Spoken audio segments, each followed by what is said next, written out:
I want to invite you to a new podcast. It's called What Happened at First Baptist Church. It's a podcast for pastors and for church members and ministry members who are experiencing difficulties that always come with change. In the story, I tell the difficulties that we faced about the transition at First Baptist Church, and I think it is really going to help you, and I hope you will listen. I'm Heath Lambert, and you're listening to Marked by Grace, a podcast applying the grace of Jesus to all of life.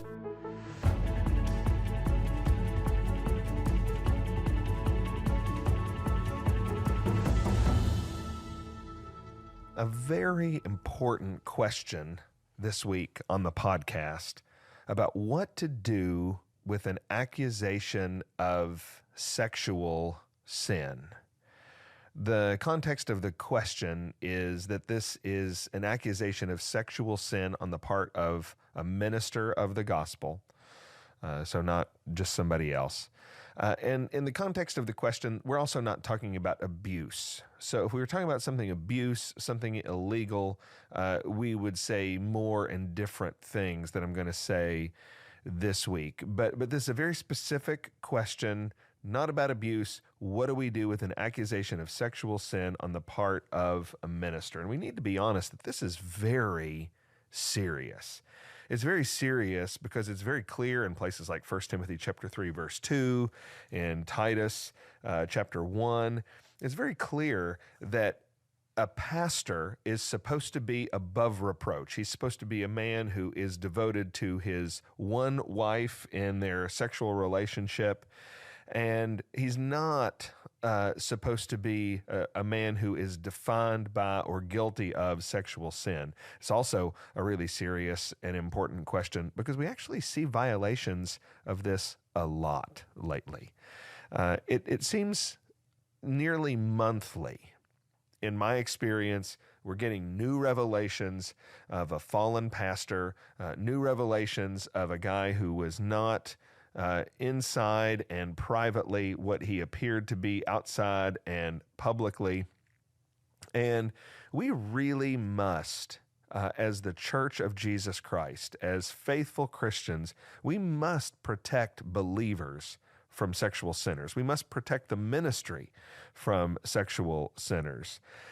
And we also need to protect the innocent from false accusation. That's folded into the question, what do we do with an accusation of sexual sin? The question could have been, what do we do with a pastor who's guilty of sexual sin? That wasn't the question. The question is, what do we do when someone is accused of this? So we're not just dealing with how do we protect the church from sexual sin, we're dealing with how we protect the innocent from a false accusation.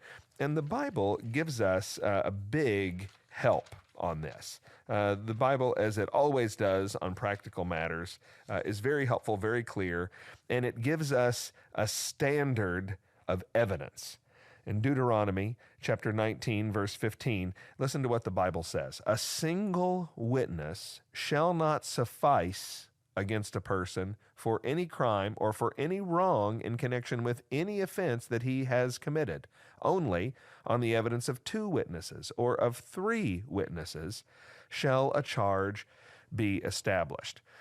Deuteronomy 19 isn't the only place in the Bible where we read that. We also read about it in places like Deuteronomy 17, verse 6, and Matthew chapter 18, verse 16, and 2 Corinthians chapter 13, verse 1, and 1 Timothy chapter 5, verse 19. Over and over and over again, you have a biblical standard of evidentiary testimony that you can't just have one witness. That will not suffice. You must have 2 witnesses or 3. So the biblical standard for entertaining an accusation is the evidence of 2 or 3 witnesses. This is very important because the Bible does not agree with the voices out there today that say we listen to one accusation and we find a person guilty based on that. This whole guilt by accusation is not something that is biblical. It's actually, since it's not something that's biblical, it's actually something that's very, very harmful.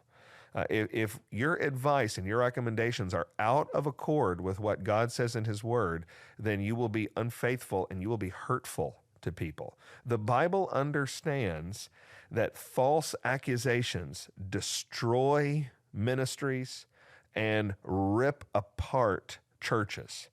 It hurts people. And so the Bible says, hey, accusations, charges must be proven. We're not allowed to do someone in on a my word versus your word. And so if you are going to figure out what to do with an accusation of sexual sin, then you need this thing called evidence. You've got to find other evidence. Before we're going to take action against somebody for accusation of a sexual sin, an affair, adultery, whatever, we need to find evidence. Does the person making the accusation have other evidence? Are there text messages? Are there eyewitnesses? Are there other pieces of information that can come along and corroborate what they're saying? One big piece of information that you discover when you ask questions is the person they're accusing might confess. It's always right and proper in the right and careful way to ask the person being accused, is this true? Did this happen? And many times when they're guilty, they will admit to their guilt. But we have this situation where when there is an accusation, we must have evidence.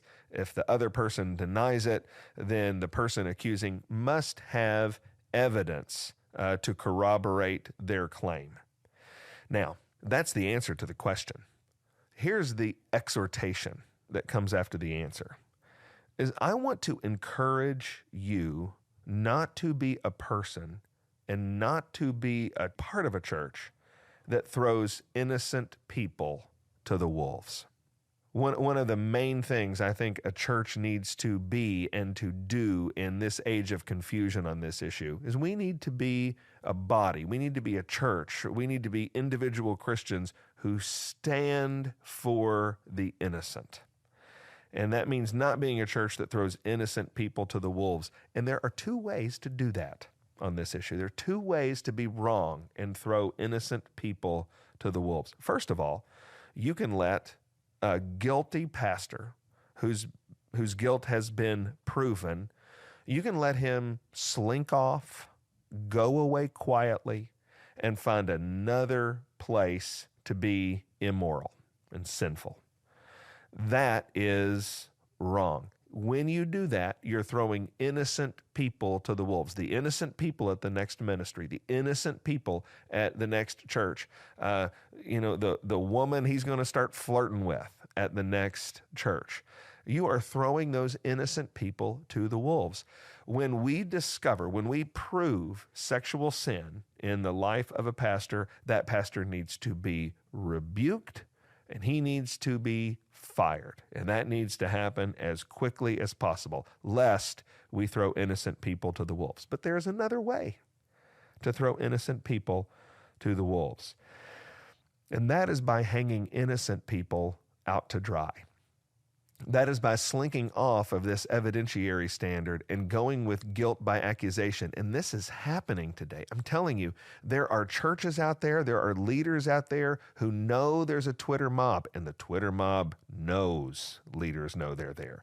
They're afraid of the Twitter mob. They're afraid of what's going to happen on social media. They don't want to be tarred and feathered. And so they toss innocent people overboard to save their hide and to save their reputation. And when you do that, you are violating the Bible. You are violating biblical justice, and you are throwing innocent people to the wolves. There's times, many times in leadership, many times in our churches where we need to be people of courage. And we need to say, hey, you might be a valuable, a loved, a cherished, an important biblical leader, but you crossed a biblical line. It was wrong, and you're out. That's hard, but we need to do it.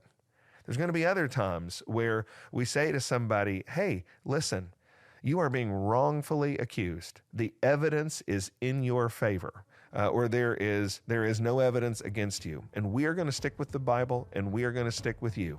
We hope you're telling the truth. We're going to trust the Lord, but we are not going to throw you overboard to feed a Twitter frenzy.